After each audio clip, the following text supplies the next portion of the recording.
नमस्कार साथियों, स्वागत है आपका रुनैम एकेडमी में। तो हिंदी व्याकरण चल रही थी। हमने हिंदी व्याकरण में कल मैंने पूरी वर्णमाला कंप्लीट करा दी थी और मैं हिंदी व्याकरण पूरा कंप्लीट करा दूंगा जो जो पोर्शन एग्ज़ाम में पूछा जाता है।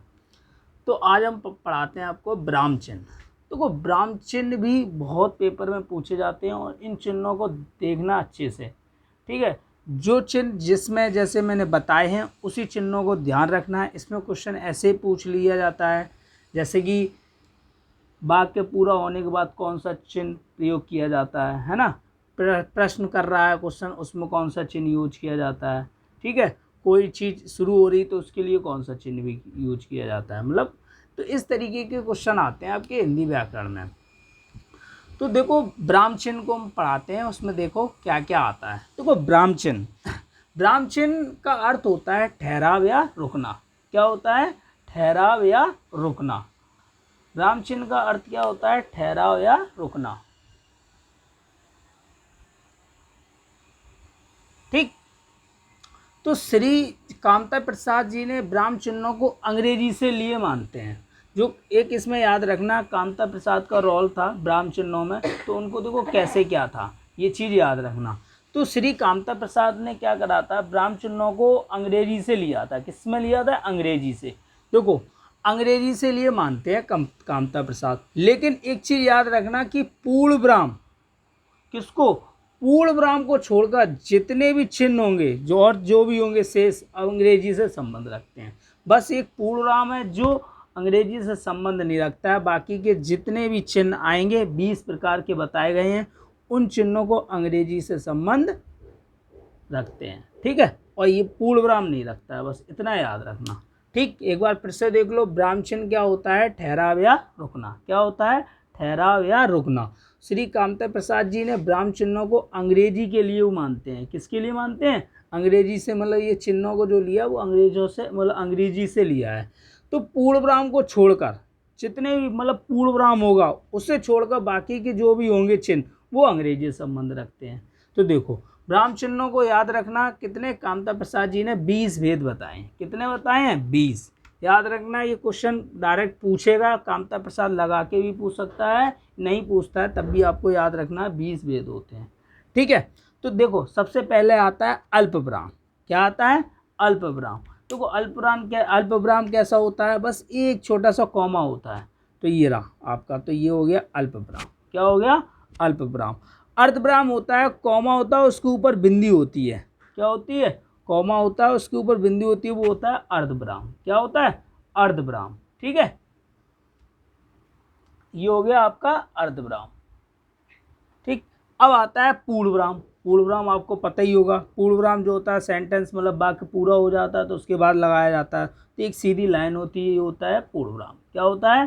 पूर्णब्राह्म, ठीक। अगला आता है प्रश्न चिन्ह। ये तो सब लोग जानते ही हैं, प्रश्न चिन्ह मतलब जो प्रश्न कर रहा होगा तो उसमें ये वाला चिन्ह लगाया जाएगा, ठीक है। अब आता है आश्चर्य चिन्ह या विस्मयादि चिन्ह। आश्चर्य चिन्ह या विस्मयादि चिन्ह, इसमें क्या होता है? जो पूर्णविराम होता है उसी के नीचे एक बिंदी होती है, एक सीधी लाइन, उसके नीचे एक बिंदी, तो ये हो गया क्या? विस्मयादि या आश्चर्य चिन्ह। क्या हो गया? विस्मयादि या आश्चर्य चिन्ह। ऐसी होता है निदेशक चिन्ह, इसमें डैश भी बोलते हैं, जैसे एक डैश। तो याद रखना, ये डैश बड़ा है, बड़ा होता है थोड़ा, ठीक है, क्योंकि एक आगे भी मिलेगा। इसे संयोजक चिन्ह या सामासिक चिन्ह भी कहते हैं। क्या कहते हैं? संयोजक चिन्ह या सामासिक चिन्ह भी कहते हैं निर्देशक चिन्ह को, ठीक है, याद रखना। कोष्ठक, कोष्ठक में क्या है? 3 तरीके के होते हैं, एक छोटा कोष्ठक, बड़ा कोष्ठक, और एक होता है मझला कोष्ठक। इसे इंग्लिश में कहते हैं कर्ली ब्रैकेट, ठीक है। तो मझला होता है तो कोष्ठक हो गया। अवतरण क्या होता है? देखो, अवतरण में क्या होता है? एक कॉमा अंदर की तरफ होता है, एक कॉमा बाहर की, इसे उद्धरण चिन्ह भी कहते हैं। आपको दिख रहा होगा, ठीक है। तो ये हो गया अवतरण चिन्ह, ठीक। अब आता है उपविराम या अपूर्ण विराम। उपविराम या अपूर्ण विराम होते हैं, 2 बिंदी होती हैं, ठीक है, ये आपको दिख रही होंगी, उपविराम या अपूर्ण विराम, ठीक है। ऐसी विवरण चिन्ह क्या होता है? देखो, 2 बिंदी होती है और एक लाइन होती है, डैश होता है, तो ये विवरण चिन्ह होता है। जब कोई चीज़ से वाक्य शुरू होता है तो उससे पहले विवरण चिन्ह का यूज करते हैं। पुनरुक्ति सूचक चिन्ह, पुनरुक्ति सूचक चिन्ह होता है जो कॉमा इनवर्टेड कॉमा क्लोज हो जाता है, जैसे कोई सेंटेंस होता है तो उसको क्लोज कर देते हैं, तो ये होता है पुनरुक्ति सूचक चिन्ह, ठीक। पुनरुक्ति सूचक। लाघव चिन्ह होता है एक जीरो जैसा होता है, ये होता है लाघव चिन्ह। ठीक है, देख लेना, ये बहुत पूछा जाता है, चिन्ह ही आ जाते हैं, पूछ लेता है ये कौन सा चिन्ह है। लोप चिन्ह क्या होता है, देखो डॉट डॉट होंगे या प्लस प्लस होगा, तो इसे लोप चिन्ह कहते हैं। पाद चिन्ह क्या होता है, एक छोटा सा डैश होता है, देखो इसमें बड़ा डैश हो रहा है, इसमें छोटा हो रहा है, तो ये पाद चिन्ह होता है। ऐसे एक होता है पाद बिंदु, इसमें क्या होता है, भाग जैसा साइन होता है, तो इसे कहते हैं पाद बिंदु। दीर्घ उच्चारण चिन्ह क्या होता है कि उल्टा 5 होता है, जैसे 5 जैसा होगा, है ना, उल्टा 5 जैसा दिख रहा होगा, तो ये हो गया दीर्घ उच्चारण चिन्ह। पाद बिंदु मैंने बता दिया भाग जैसा होता है। हंस पद क्या होता है, हंस पद क्या होता है, जैसे ऊपर से एक एरो लगा होता है, तो ये हो गया हंस पद हो गया, क्या हो गया, हंस पद हो गया। ठीक है, अब आता है टी का सूचक होता है, एक स्टार होता है, प्लस प्लस भी होता है, 2 भी होता है, इसे कहते हैं टी का सूचक चिन्ह। ठीक है, ऐसी तुल्यता सूचक होता है जो बराबर, जैसे इक्वल का साइन लगाया जाता है तो इक्वल हो गया। समाप्ति सूचक होता है डैश डैश जीरो डैश, मतलब dash zero dash comma dash dash dash, ये होते हैं समाप्ति सूचक चिन्ह। ठीक है, एक बार फिर से देख लो, अल्पविराम, ठीक, अर्धविराम कॉमा, मतलब अल्पविराम में कॉमा, अर्धविराम में बिंदी फिर कॉमा, पूर्णविराम में पता ही है एक सीधी लाइन होती है, प्रश्न चिन्ह आपको पता होगा, आश्चर्य चिन्ह एक पूर्णविराम होता है, उसके नीचे बिंदी आ जाती है। निदेशक चिन्ह, निदेशक चिन्ह क्या होता है, डैश बोलते हैं, जो बड़ा डैश होता है। कोष्ठक 3 तरीके के, छोटा, बड़ा और मझला। अवतरण चिन्ह में एक कॉमा ऊपर की तरफ, एक कॉमा नीचे की तरफ, है ना, ऊपरी ऊपरी लगते हैं। उपविराम होता है, पूर्णविराम 2 डैश होते हैं। विवरण चिन्ह 2 डैश एक, मतलब 2 बिंदु और 1 डैश होता है। पुनरुक्ति कॉमा इन्वर्टेड कॉमा क्लोज हो जाता है। ठीक है, लाघव चिन्ह 0 होता है, 0 जैसा या ओ जैसा। लोप चिन्ह डैश डैश डैश या प्लस प्लस।